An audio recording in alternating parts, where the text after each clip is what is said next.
Ayan guys, part 2 tayo. Open natin tong isang bale. This time, hindi na siya pure black. Okay, men's t-shirt, deluxe bale pa rin naman yon. Pero hindi na siya pure black. Okay, grabe guys, ang dami nating ano, big print. Grabe. And yun yung mga branded natin. Kung hindi mo pa napanood yung una, open natin yung pure black.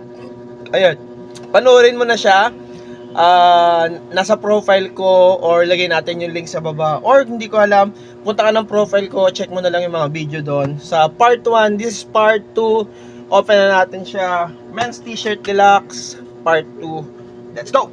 What's up mga bossing? Kamusta? Buhay-buhay! Tara at samahan niyo ako. Mag-open tayo ng another premium men's t-shirt bale. Tingnan natin kung papaldo tayo or talo tayo sa bale na to. Pagpasensyahan nyo na nga ang boses ko kasi nga medyo sinisupon pa tayo. Hindi pa maganda ating pakiramdam, pero gawa tayo ng vlog para kahit papaano updated kayo sa mga ginagawa nating pag-uukay-ukay. Second bale na nga pala to, and yung unang in-open natin is pure black men's t-shirt naman yon. So paldo tayo doon. Ang dami nating nakuhang luxury brand. Sobrang dami nating nakuhang luxury brand doon. Paldo tayo, bawing-bawi tayo doon. And eto, check natin, hindi maganda ating simula dito, pero isa pa rin sa mga gustong gusto ko sa bale na to. Kung mapapansin nyo, napakalalaki ng mga sizes niya and big print pa rin. Konti nga lang yung branded na nakuha natin sa bale na to, pero okay lang yan, bawing-bawi naman tayo. Yung sizes